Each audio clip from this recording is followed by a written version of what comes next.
Hey guys, we're back again with another video, and I wanted to use this video to talk about some of the headlines that came out when I wasn't filming content in those 2 weeks. But first, we've got to talk about the news that came out yesterday, and Fury versus AJ is finally signed, sealed, and it's going to be delivered later on this year in Q4. I did speak about it in my last video. This is a fight that us boxing fans thought that should have happened years ago. It definitely should have happened years ago. They're now at the back end of their career, and now it's finally happening. I did see this morning it's about a 200 million purse I saw, and I thought, whoa, these guys are making bank. First, AJ is going to be back in the ring July the 25th. Now, the question that we could be asking is it too late to make this fight happen? No, I still think it'll make for a good fight. Although us boxing fans do think it should happen a while ago, we are still going to tune in. We're still going to watch it. Although they are, like I said, at the back end of their career. Although I have also said a lot has happened from that time that the fight should have happened up until this point. AJ is actually fighting July the 25th against Christian Prenga, who has actually got a solid record. He's only suffered one loss, and that was in 2017. But I will say that AJ has got the better resume. And personally, I do see AJ winning this fight. You have to commend Anthony Joshua for making a return and for getting back into the ring after everything that he has been through. Now, there was a bit of uncertainty on if he would return. And I would imagine for these fights, it is about him building both mentally and physically. That fight is taking place in Riyadh. I guess this serves as a warm-up, tune-up fight before that big fight with Fury. And I do think that Fury's also probably going to have a tune-up fight, another warm-up fight before that big fight. I was thinking about it this morning, and I reckon that it probably won't be a one and done. It could also serve as like a trilogy. It could, just depending on how it goes. I was just thinking, if AJ wins, I'm sure that Fury would want the rematch. And if Fury wins, I'm sure probably AJ would want a rematch. And then, if they settle the score at 1-1, then they'll probably want another one to, so to even out. That's just what I'm thinking. But maybe I'm thinking too far ahead. Actually, just see this fight come into fruition. On to some of the headlining news. Moses Itauma is back July the 25th. His opponent has not been announced, right? But you guys let me know in the comments who you would like to see Moses Itauma fight next. Now, I was getting a lot of stick, right, for saying that I don't think he should fight Usyk, because I'm loving him continuously build and get better with each and every fight. And this is exactly what I'm talking about. He went from headlining the Co-op Arena to now headlining the O2 Arena, where we've seen some of the biggest British fights in boxing, right? So this is wonderful. This is what I mean. Keep building, keep growing, keep leveling up. But I am curious to think and wonder, who is he going to fight next? There are so many credible names out there, but I just wonder who would want to step into the ring with Moses Itauma. Now, a name that I have actually said before that I think would make for a good fight is Andrew Ruiz.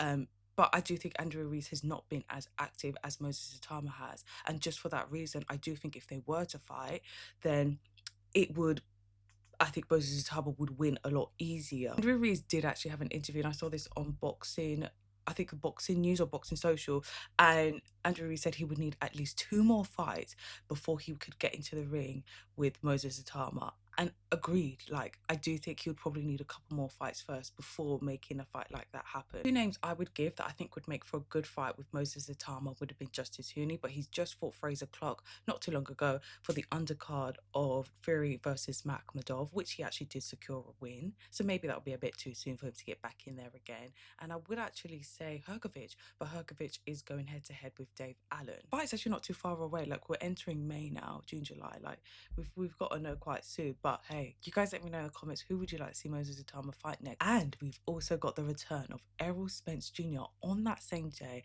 July the 25th, in Australia against Tim Tszyu. First of all, Tim Tszyu has been much more active than Errol Spence since Errol Spence suffered that horrible loss against Terence Bud Crawford in 2023.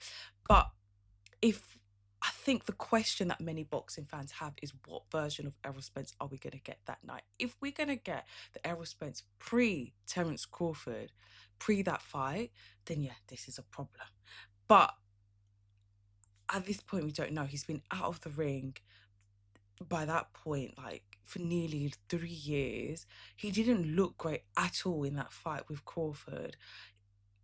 I just wonder what he's going to look like. And, like, I have seen, like, many boxing fans wonder if maybe he should just hang up the gloves. Like, he has had an incredible career.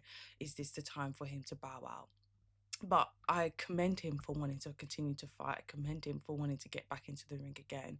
But let's see fight night. Let's see how it plays out fight night. I am excited to see Errol Spence back in the ring. I don't want him to go back into the ring if it's going to have an effect on his health and his well-being. But I'm sure him and his team, I would imagine him and his team have that under control, and he wouldn't go into the ring if he knew he couldn't perform. I would like to think that, but let's see fight night. And then for a big fight that I am very, very, very much looking forward to, and I'm loving the build up already, we've got Foster versus Ford.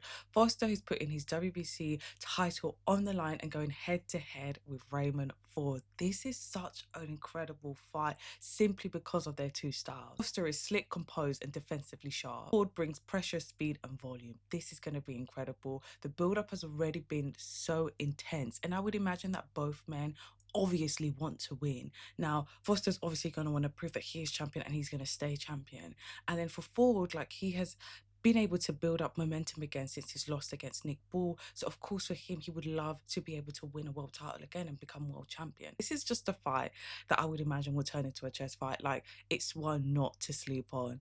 But honestly, I would say this is a 50-50 fight. I can't tell you who I think is going to take the win. I can't. It's a 50-50 fight. And then tomorrow night, we have got Skye Nicholson versus Mariah Turner. Now, Skye Nicholson has been very vocal at the fact that she wants that title shot, that undisputed title shot against Ellie Scottney. But of course, she has to go through Mariah Turner first. Now, Mariah Turner is no pushover. She's tough. She comes forward. So this is going to be a real good fight because there's so much at stake. And this fight is also taking place in Australia. And the last time that Skye Nicholson fought in Australia, it didn't go her way. So the big question is, will it this time?